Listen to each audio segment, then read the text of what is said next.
were having that conversation at the beginning about the best arguments we've ever had. I realized that last night, we should never do this, Daniel. We had a conversation at the end of the day when I'm at my worst anyway. And we had not an argument, but we were having a little bit of a debate about something business related.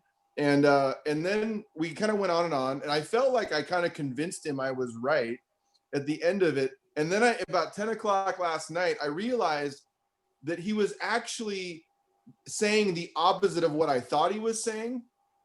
And I realized he was right. And I was like, I felt like I won, but I think I won the wrong argument, because I think I was actually arguing against myself. I don't know if you can untangle what I just said, but it just occurred to me that that's what happened last night, because I sent him a text and I said, oh, you meant the other thing. You were right.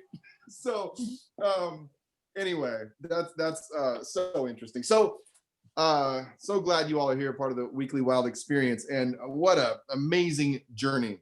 I had this, when I was thinking about this experience of going through the toolkit together this year, is that I think I mentioned to you, some of you that before, that my older son really wants to learn how to use a weight room, because we've been working out at home all this time. But I've never had a chance to take him into a gym. He said, Dad, would you teach me how to use, like, how do I do like a whole body workout?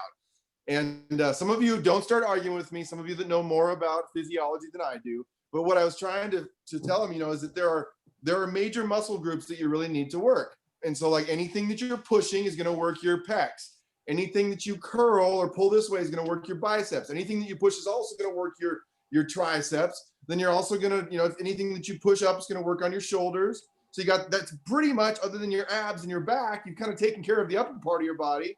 And then your lower body, you got the front of your quads, you got your hamstrings, you got to work both sides. So pull and push. It's not that complicated, y'all. And then also work your calves, right? There's no muscle in the front of your leg where there's little really small muscles. And maybe work your feet. That's weird. But anyway, we think about it. And I was watching on TV last night, seeing someone helping someone with a trainer, helping someone. And I thought, that'd be nice, but I'm too cheap to actually pay for a trainer. So that's not going to happen. But it was kind of nice to have someone kind of nudging you along. I tell you that, I think you know this, because when I love this. I love printing out. I know it's for some of you like, what a waste of paper, but I do print out my feedback reports. I even have the one in here that I'm so proud of that's got coffee stains all over it. So they get used, but it's like, this is my whole body workout this year. You see where I'm going. And this tells you more developmentally, because like a trainer who knows things about how that gymnasium works, how those different machines work to work different parts of your body. In the same way, this is a whole leader workout that we designed. And so we're in this rhythm now at the Leading Under Pressure inventory. So I'd like you to pull that out or bring it up on your screen, if you will. This is where we're going today. We've been touching on this last week, and we're going to keep going today. And I'll give you a bit of framing about this. So with the Leading Under Pressure inventory, if you have this out, I'd like you to go to page 7 and 8. So what we set up before was in the last couple of weeks, so we talked about pressure, and there's this reality, and also that in our research over the years that we have seen that there is a fundamental tension that people face under pressure. That's a very personal tension, and it doesn't matter what level of leadership. It didn't matter with a person with a multi-billion-dollar budget to a person who's just getting started, or having a conversation with their family. That the fundamental tension is, how do I maintain a sense of myself and a connection to other people at the same time? And for most of us, that's kind of what humanity is about, living in relationship with other people. Is how do we do that well? Whether we're talking about a big business budget related decision, or we're talking about where we're going to spend Thanksgiving or not. These are all conversations that matter, that can produce a lot of redemptive kinds of things, and also we can show up not so well, and we kind of wish it went differently. So the first part of the Leading Under Pressure inventory that we've talked about is this fundamental tension. I'll also tell you, I love it that you're also getting kind of a quick master's or doctorate in industrial organizational psychology, because that concept of self and other is also true across lots of other management research. It's very interesting. And so that's the fundamental tension. Where we're going today, and we're getting started over the next couple of weeks, is that what we also studied was what is it that allowed people to maintain that tension. And notice that I didn't say maintain a balance, but I said maintain that tension between self and other. So if you actually were to turn to page 4, this is your profile. So it gives you sense on, like, in that moment where you were completing the leading under pressure inventory, how did you rate in terms of your attention to self, what's important to you, and attention to others? And this is an important place to start, because we have to know kind of what our benchmark is, then to move into how do we get at it. And the goal would be able to work hard at maintaining the tension in both, staying true to what's important to us and staying connected to what's important to others. And this is where I would say that the work we're doing with you all and with ourselves is sometimes different than the narrative. Because the cultural narrative speaks oftentimes today about your truth. You do you. And I would not deny that that's true, but it's a half truth. Because we live in relationship to others. Sometimes it may mean sacrificing part of what we hold so sacred to show up better for other people. That's a more whole story, I think, of what it means to live in a healthy relationship to other people. Would be, what is my truth, but where does that come from? Because in most cases, if you're in a close relationship with someone else or married, you know what I'm talking about. Like, you don't just get to do your truth in a vacuum. Like, my wife and I need to work these things out together and figure out what is true for us as well as what is true for me. And so walking into the tensions, what it's about. So if you then turn to page 7, what is it this is where it got really practical, is the leading under pressure inventory basically assesses these 11 strategies that you can use that we found were predictive of a person's capacity to maintain that tension well, to increase their sense of truth and what is true for them, but to increase their sense of awareness, what's true for other people, and how do those things intersect. And so this is what these strategies were. So what you have on page 7 is you have your ratings in this radar or spider graph on these different strategies. So, and notice that we call them strategies because these are developmental components that certainly relate to personality. I'm not saying it's not dismissed from some of the traits or things about you that aren't changing, but these are areas that you can work on. And so the first area we're going to work on is what we're calling demonstrating conviction, because we're going to roll through all of them. So you have your ratings. There's two strategies I want to focus on. It's conviction, which is on the kind of the upper left side of your graph, and then that's right next to that. We're going to deal with those two strategies together. And if you turn to the next page, on page 8, what you see your ratings on your top 3 and your bottom 3. So on the top of this chart, you have the things that you are highest on, the strategies that you're leveraging most in this moment. And then the bottom 3 are the things that you might want to work on. They might be areas that if you gave some work to that area, it might get a little bit better. So, and what's interesting is to look, where does conviction show up? Is it in your top 3?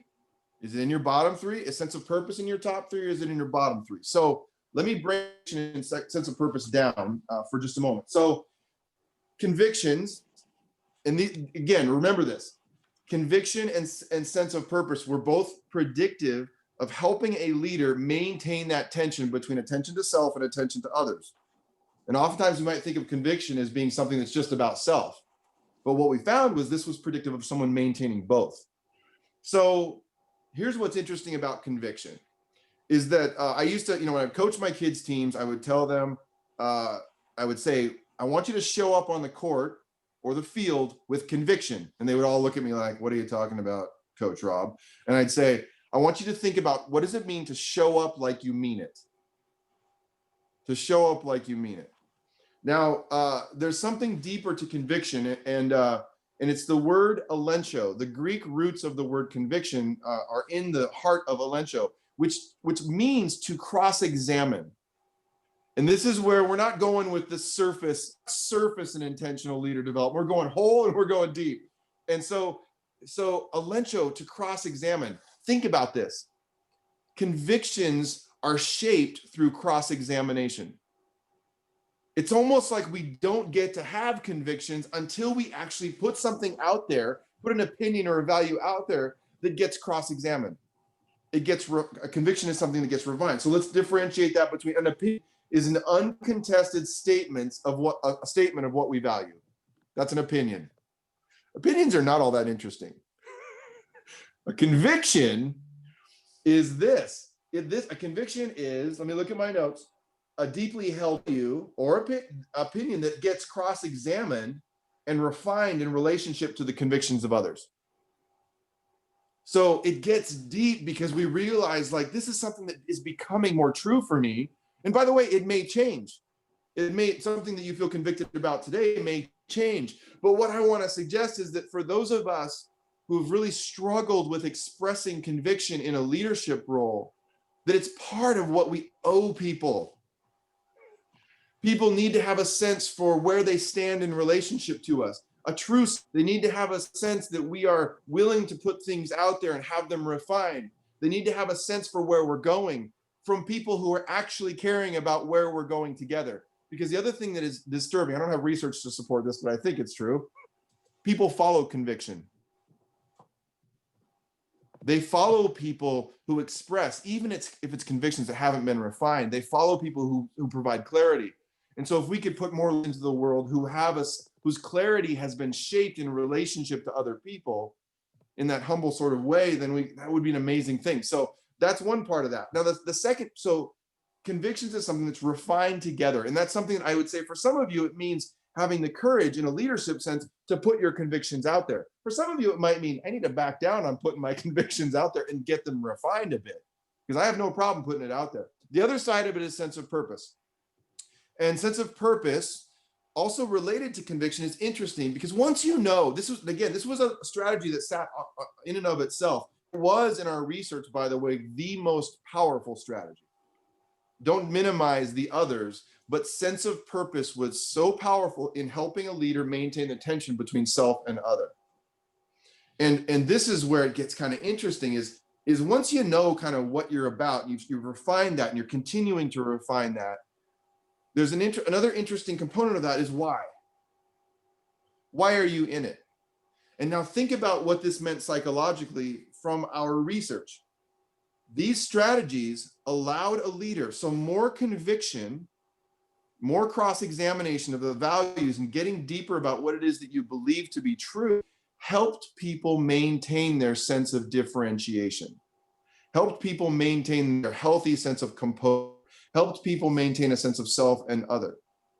Convictions in that way. Sense of purpose was one of the most powerful, because sense of purpose is this question of why am I here? Not what do I believe, and what do I believe as I that bumps into what you believe, but why am I here? And if there's one thing I've told so many people is, if you, for some of us even this week, is saying, why am I here? I'll tell you that up on my board right over here, up on this is where I do a lot of execution stuff with Dr. Halleck. He helped me form my CEO job description for this year, and I have the 5 things up there. And when I get a little bit lost and I get a little bit off track and I feel like I'm not sure how to execute today, I look at that board and I'm like, I'll keep refining that, but for now I'm going to lean into what Dr. Halleck helped me with and say, like, that's why I'm here. And until he tells me otherwise, and the team at WiLD tells me otherwise, that's why I'm here. So even writing it down is powerful. So I think as you lean into this conversation you're going to have for a few moments with each other, in the high pressure moment that you're facing this week, it may be high, it may be moderate. I don't know what it looks like. Think about what pressure looks like for you, especially pressure in relationship to others. And in what ways is conviction or sense of purpose, are these playing a role? Maybe pick one. Is it more conviction? Is it maybe being willing to put them out there and have it refined? Or is it maybe thinking about and writing down, why are you in it? And the more specificity, the more specific your purpose is to the situation that you find yourself in, the more power it will have. So I'm excited for you to jump into this conversation next. Thank you, Rob. That was some great stuff. As I think about that conviction, that purpose, I love those questions. And so here's what the conversation we're going to get into now is going to be about. As you think about conviction, that cross-examination of your deeply held beliefs and values, showing up like you mean it, think about purpose. What's the story behind that part of your feedback report for you? What's worth paying attention to? Again, this is all about differentiation. I had a question in the chat privately to remind you what that is. That's that healthy tension. I used the word tension instead of balance, of being both connected and convicted. Having that sense of self and other strong sense of yourself, who you are, what matters to you, what you believe, what you care about, your convictions, but also being deeply connected to other people and avoiding the pressure to either, when pressure comes, make people feel better or get tough. And in seasons like we're in, personally and professionally, that ability to be both sure of who I am, but also attuned to you, and doing those without compromising one or the other is very difficult, but it's something that is a proxy, if you will, for our emotional maturity. So as we get into this breakout and you think about your own differentiation, what's the story behind this section of the feedback report for you? Where does conviction show up? Where does sense of purpose show up? And what's worth paying attention to for you in this moment? And so I am going to go ahead and open up those breakout rooms. You'll be with the same group. You can jump right in right now, and I'm looking forward to hearing how that conversation goes. I see folks